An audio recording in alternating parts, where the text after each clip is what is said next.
Alright. So I just strained my neck taking my jumper off. It's actually really sore. So I'm going to try and stay still. I'll deal with that later. So I'm going to read and respond to this comment by Jason on the most recent video, I think, because it highlights a very kind of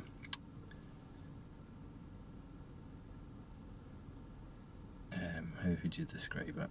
It highlights something about, or it communicates something about this recognition, this non-dual realization in the immediate world and the senses. It highlights something about that I talk about all the time, and here's someone else describing that same thing. So I'll read the comments. It says, "Hi David, when you're talking about all the visual field changes, I feel and realise those directly. Everything moving in stillness, which doesn't literally feel like motion. My issue is that it all feels like so what right now. I seem to be lacking the enjoyment you seem to feel so directly. Is this just identification with mind? Because it seems like more of a feeling than a thought. Just no excitement, interest in the unified field with a hollow person." So I responded to this in the comments as well, but I prefer to talk about it. So yeah, this highlights, sorry, is it Jason? Is it Jason?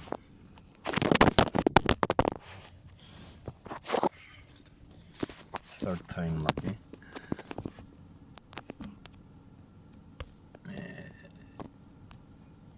Jason, this video is a shambles already, but that's okay. So Jason is describing something that I talk about frequently with this, and that's that the actual realization of this, when it's, let's say, noticed what I'm pointing to, or what other non-dual speakers are pointing to, and what the Bahaya Sutta is pointing to, if that's how you pronounce it. The actual recognition of that, the realization of that is nothing special. Like it's so. Jason is describing this. It's so normal. It's not what the mind made it up to be, because the person, the self, thinks it's going to solve all your problems. Thinks it's going to get something from this. Thinks that me, the self, is going to realize this, and it's going to mean something for me. It's going to solve my problems, or going to give me what I want on this path, the fulfillment I want as my idea about it, as it relates to me, the self. So when this is noticed, and when you realise what the spiritual teachers are pointing to this whole time, you also notice that what you thought it was isn't what it is, and what it is something that it's just like, really, is that it? I remember at the very start of this channel, the first video I posted, I think I said something along the lines of, when this initial awakening clarified, I actually said this. I said, is this it? Is this what enlightenment is? Is this what awakening that it is? It's so not what you think it is. It's so normal and obvious. Even more so with the non-dual thing, because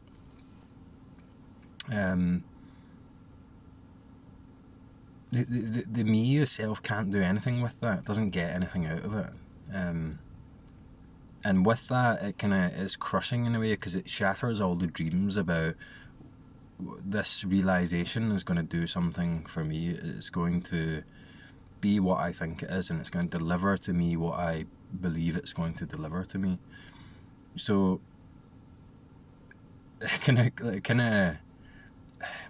it's the beginning of the end of that, the spiritual journey of the self, and it's quite a blow sometimes to take that, because with that, like I said before, it becomes more real, it becomes more immediate, and as that happens, the unreal me that was looking to gain something from this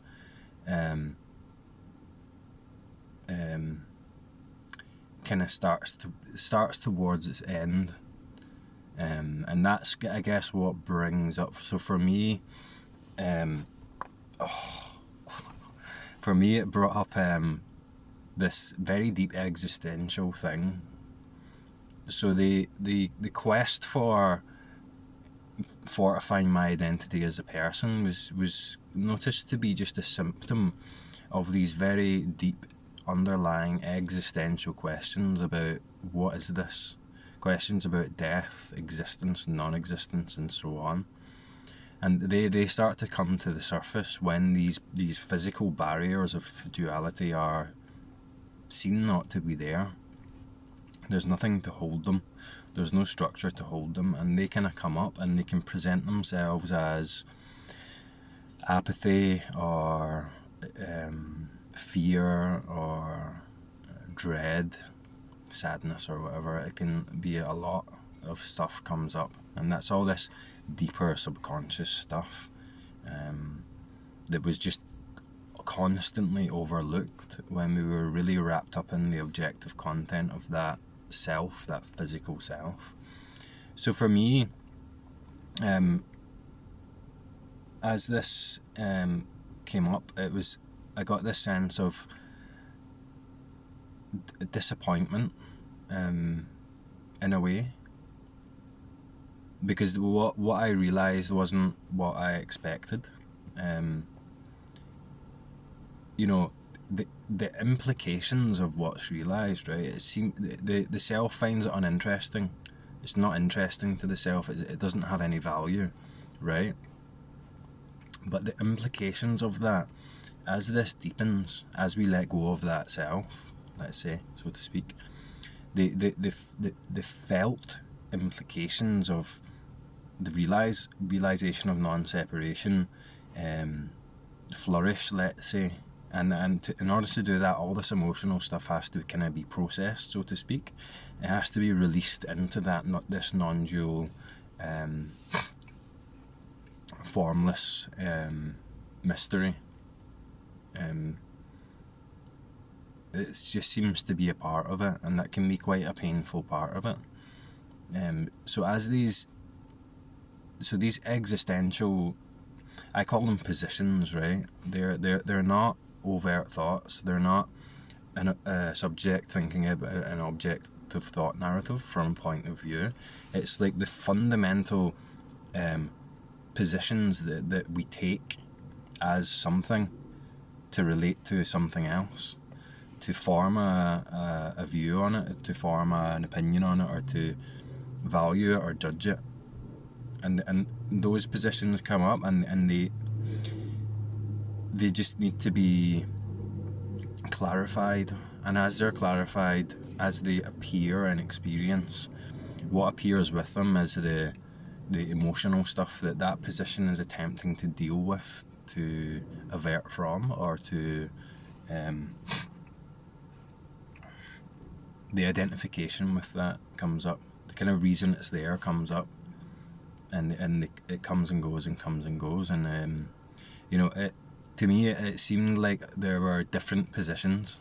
They all appear now, but the positions had different flavours to them, and with each position that came up and dissipated into this non-dual mystery, into the sensation, it vanishes into the sensation overtakes.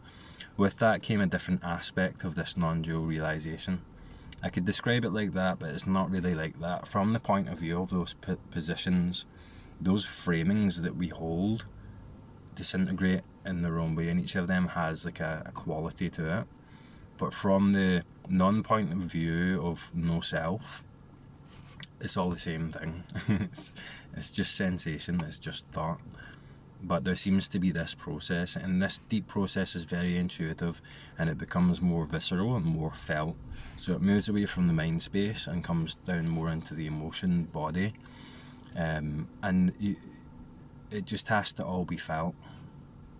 And what has to be seen or clarify is the positions that come up co-arise with those deep emotions, trying to understand them, trying to relate to them from a point of view, or contextualize them in some sort of narrative about me. So the initial awakening for me was very much to do with the separate subject, the me, the person. This level of awakening, which is like a deeper level of awakening, is more to do, or was for me, I was talking about myself, it was more to do with the assumption of something being here at all. So you could call it like a universal self, or or God, or universal Brahman, or whatever. Like, there's tons of names for this. The infinite subject, the infinite awareness observer. It was whatever that is attempt to figure out reality. It turns out to just be self, right? But it takes on a more formless, deeper, more felt appearance. So for me, it was a lot of like what caused a lot of the existential terror, and it was terror. Yeah, it never lasted. For me, it kind of came and went quite quickly, but it kept coming and going. Was this kind of solipsistic view, this view of what, now I know myself not to be the person, so what am I? Am I this infinite entity on its own, floating in the zero-dimensional hyperspace all alone? You know, stuff like that came up, and it was all just thoughts, it was all just framings, positions, and it was clear that that was the case. But it had to run its course and dissolve in its reality. And as it did that, what became more clear in experience was sensation, sense, emotion as a sensation. And the sensation disconnected itself, or de-identified itself from those thought positions, those fundamental levels of points of view. So we're talking about Anatta now. We're talking about the deconstruction of the final layers of the self. And then, at a certain point here, I can't talk about anything really other than those positions anymore, because without the position, right, there's nothing, there's no reference points, there's nothing to refer to or to understand what's realised. What's realised isn't realised to a point of view.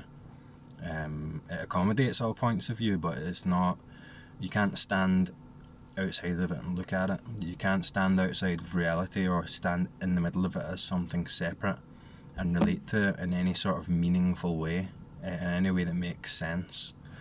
So we're really reaching the limits of the objective mind, and we are dismantling or untangling the emotional side effects that identifying with this separate thing has accumulated, let's say, in time.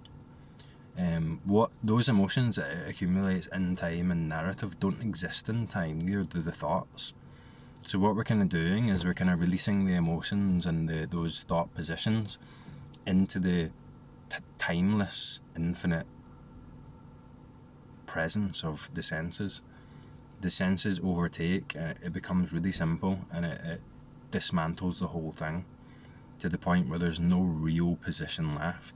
There's no real infinite subject left. It can't be found.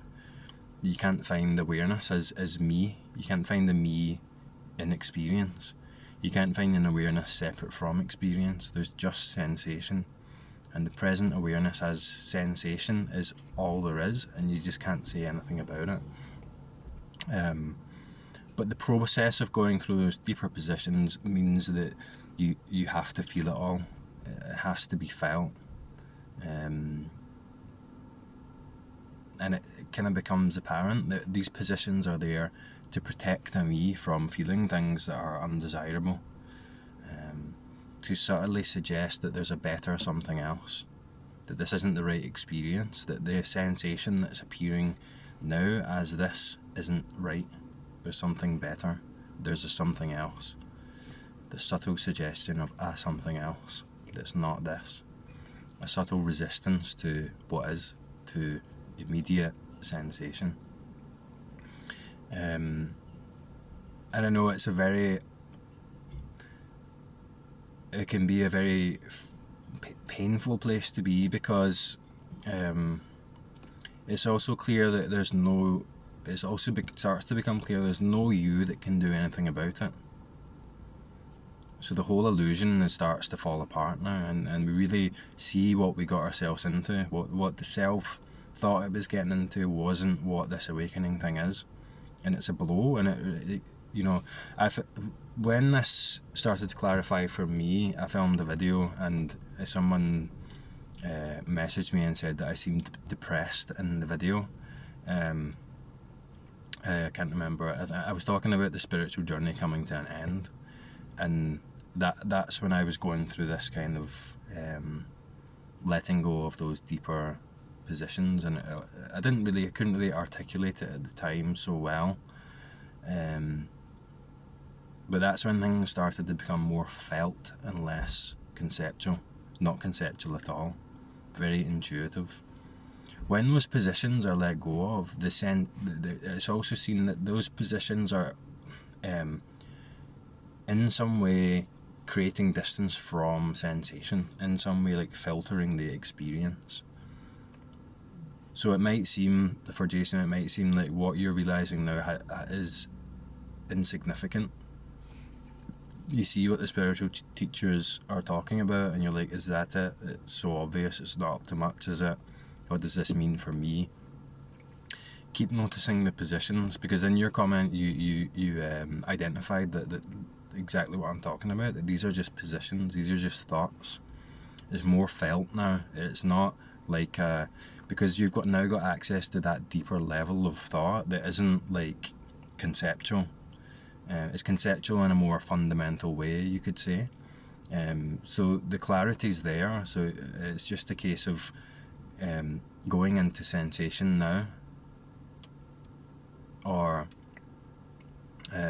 experiencing sensation in immediacy, as in the most intense, in the highest intensity possible, and then doing that will clarify when these positions come up.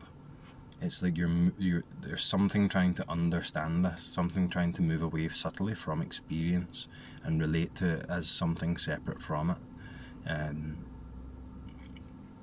Once that tendency goes, then that's anatta. You could say that's no self-realization. And with that, the whole thing, the whole self thing, in its reality, is gone. And it's so hard to talk about that, but reality, like, experience becomes what it always has been, and it's clear that it never hasn't been that, and it didn't have to become anything. And something had to stop, and it's this moving back from experience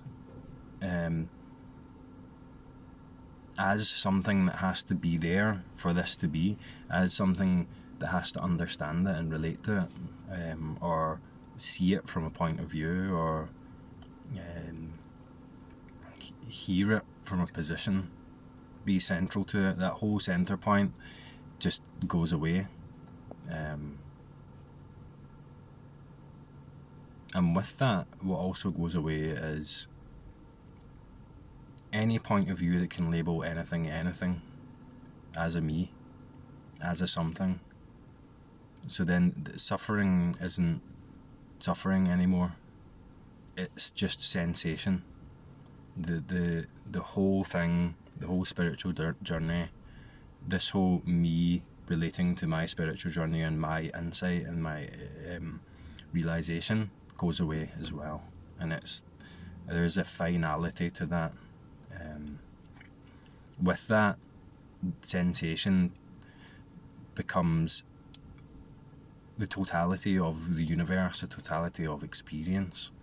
And in the Buddhist traditions, they talk about luminosity. It becomes more vivid, more fascinating to itself. It becomes just what it is. You have full, bad language, you have full engagement, full contact with life as this infinite sense, as this experience. You become, you could say, or you notice that you are the whole universe without this small character in the centre. And in the different aspects of this non-dual realisation in the senses, it might seem like they're coming to bits bit by bit, and there are these different realisations and stuff like that, or the same realisation with a different flavour.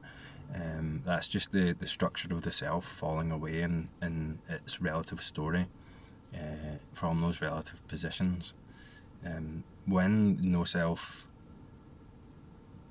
unhappens, you could say, it's not possible to experience anything as the experiencer, experience apathy or pointlessness or questioning with any sort of reality whatsoever. So the struggle of the person is over completely. So I'm just saying that to highlight that what you're experiencing now is intense, but it goes away. It does go away. And it goes away when you go so far into the sensation that sensation overtakes those positions. So those positions come and go, they're noticed, they disappear, and then it's forgotten about. It's like you don't notice that. It's like you can't notice that anything from any position. It's not like I realise no self and I confirm it to myself. It's like you don't notice. And sometimes then it's in retrospect that you realise that, how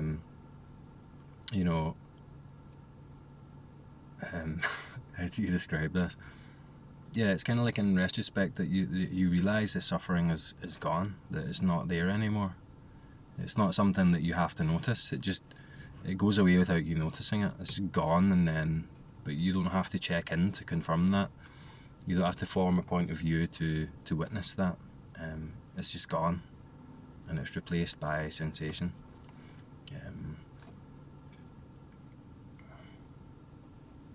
So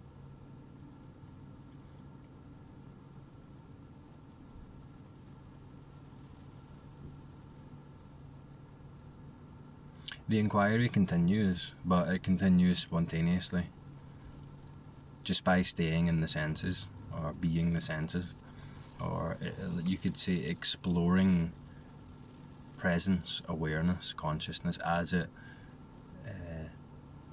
is appearing now as the senses. So there's no longer this subtle concept of awareness or a background and manifestation. So you mentioned something about everything moving but nothing moving. There's a dualistic way to frame that, I guess, where you could say all of this moves within the background, which is me, which is constantly static. There's a subtle position that can be held onto there, as in identifying with the static background, with the non-moving, formless awareness in which all this appears as something very subtly separate from it. And then there's the experience. In the experience, that duality doesn't exist. Nothing doesn't exist. The background doesn't exist. Foreground doesn't exist. There is neither background nor foreground. There's neither movement nor stillness. So I mentioned that because that's something that you mentioned. So it might be clearer that way.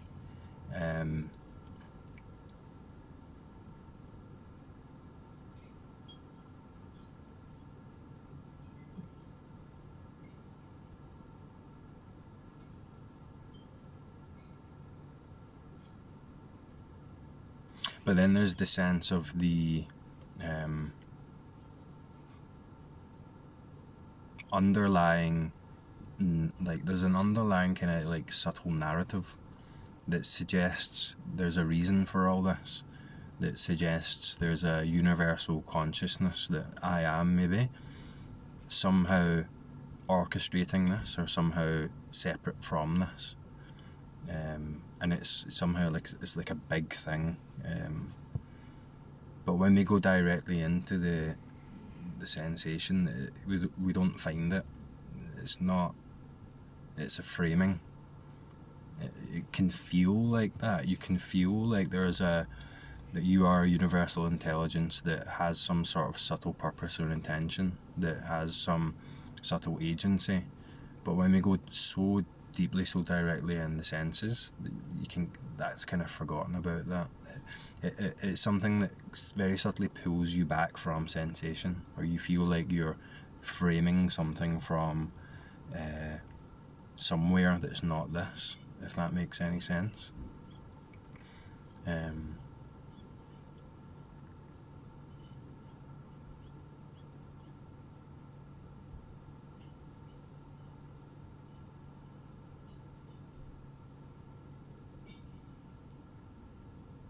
So deeply, the sensation is uncaused by anything separate from it.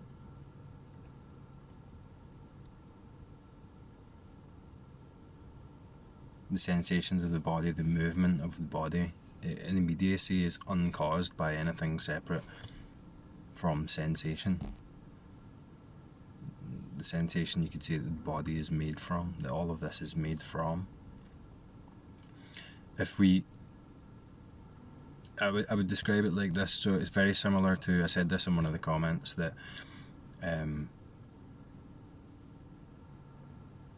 when we're practicing self-inquiry, or we're like mindfulness or whatever, there are times where you suddenly wake up from a thought narrative. You notice that you're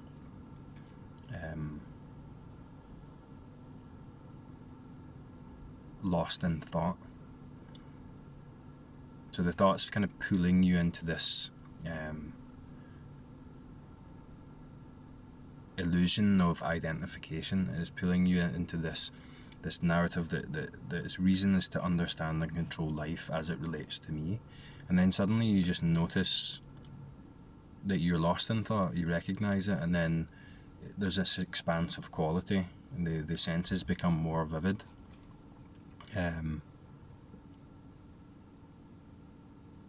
Everything becomes, there's more space, it's more spacious.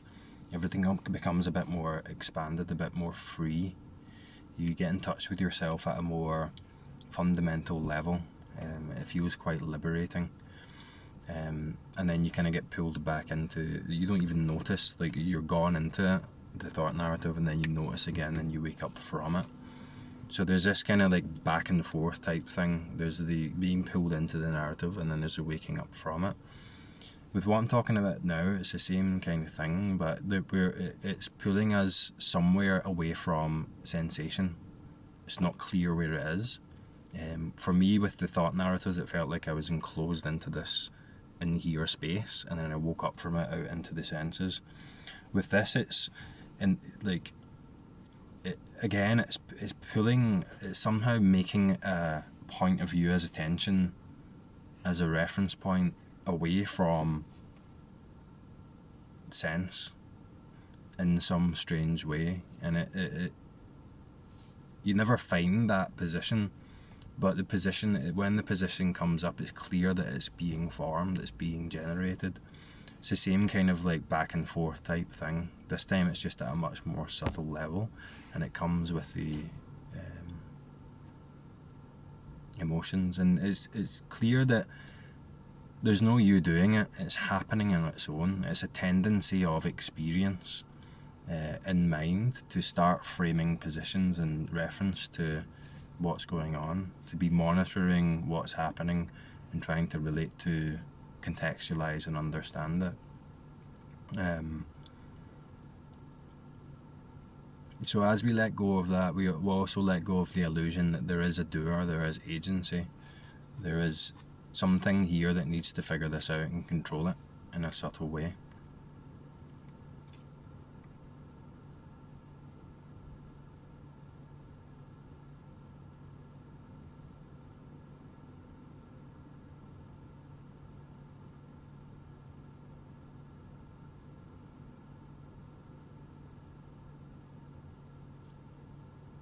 As the senses become more vivid, we start to feel them, and the boundaries between the senses are only there to as a designation that's there for the person, for the self, for this body mind that has an identity.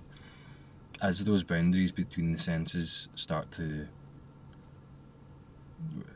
it's clear that they're not there. You notice their absence.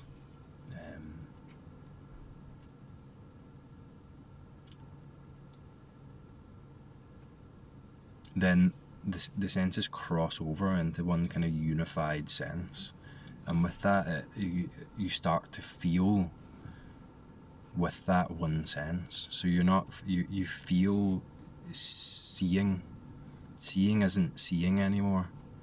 It's presence, it's awareness, it's you. Hearing isn't hearing separate from the seeing anymore, because there's no one in it to own it. The hearing is the seeing. The seeing is the feeling.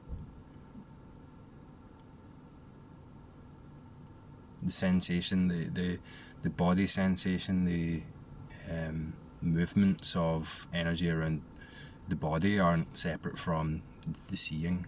The hearing aren't separate from the environment. It all becomes so much more simple, and it all becomes felt.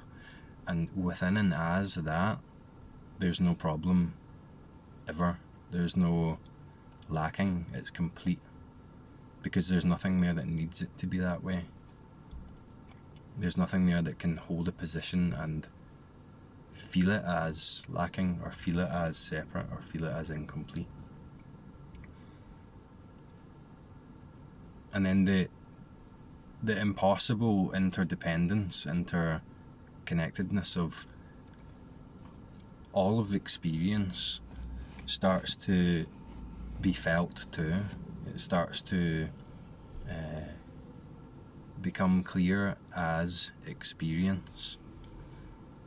So when you're completely, what you thought was a separate autonomous entity is the sensation that makes that up is then clearly so interdependent on the totality of the universe, the totality of experience, that it becomes clear there's no way that this separate thing, this me point, could ever exist to exert its will as something separate on something separate from it, i.e. the world or my circumstances. So then it all just moves as itself, moves within itself, as itself, in a kind of seamless way. There's nothing to question it. There's nothing to question what's happening, or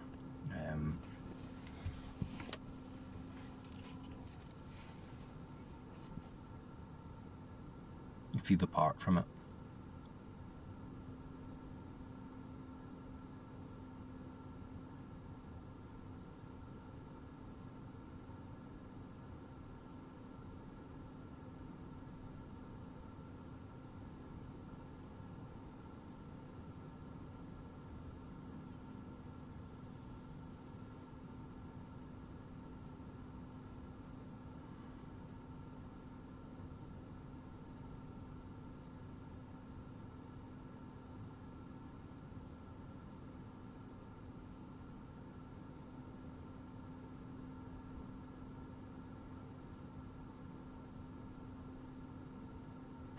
So that'll do for now, and I'll talk to you next time.